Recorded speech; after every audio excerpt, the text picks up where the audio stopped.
Hello everyone, welcome to my channel. I'm going to talk about logging in .NET 6. So this is a simple ASP.NET Core Web API application. This is a quite familiar forecast controller, just modified it a little bit. And I've configured serial log logging, and I'm also sending these logs to Seek, which collects the logs and displays it in a structured manner. It's structured log anyway.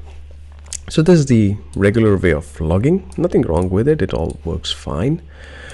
What I'm going to show is how can we improve it a little bit. But I will let you be the judge of it, whether it's an improvement or not.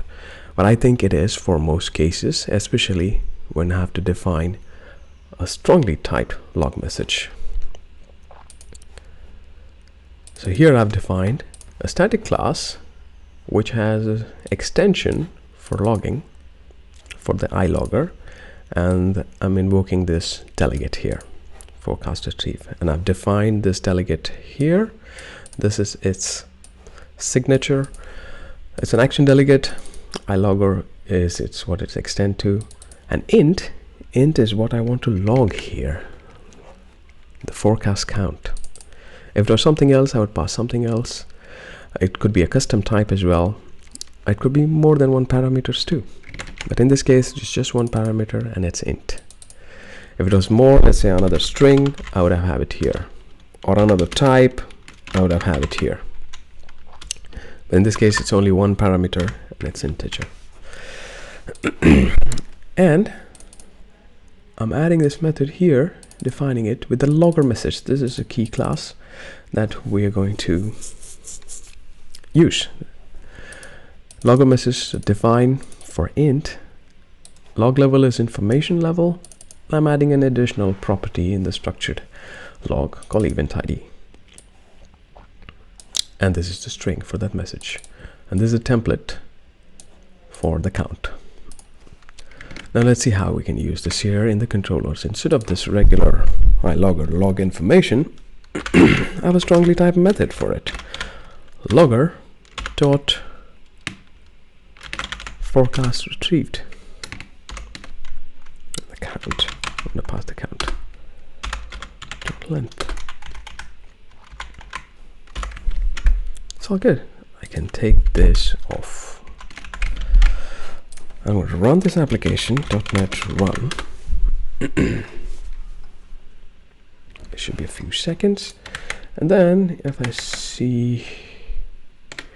I execute, it has Swagger configured. So if I execute that endpoint, I see it retrieved 5 forecasts. If I go to Seek here, tail, I see it retrieved 5 forecasts, and it also has event ID. Isn't that great? Now we can even simplify this even more.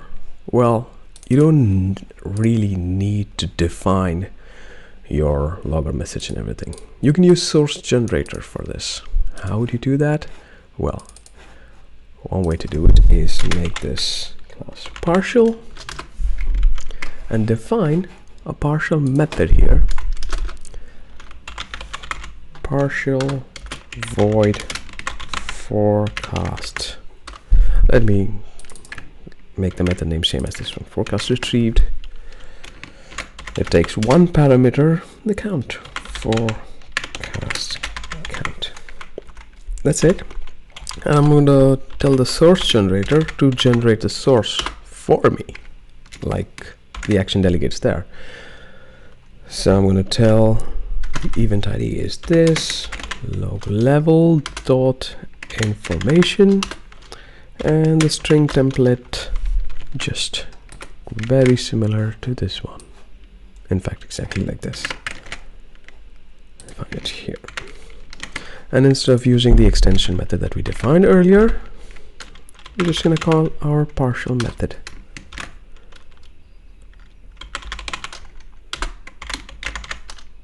So it's length because it's an array.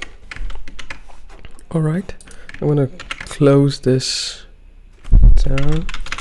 And I'm going to clear the events as well so that we can see everything again. All right, good. I'm gonna say .NET run. And within a few seconds we should be ready, and I'm gonna execute T5 forecast. So this is now coming with this partial methods with just 2 lines of code here. It's strongly typed, its intention is clear, and anywhere in this class, if I have to retrieve the forecast, I can use this log event.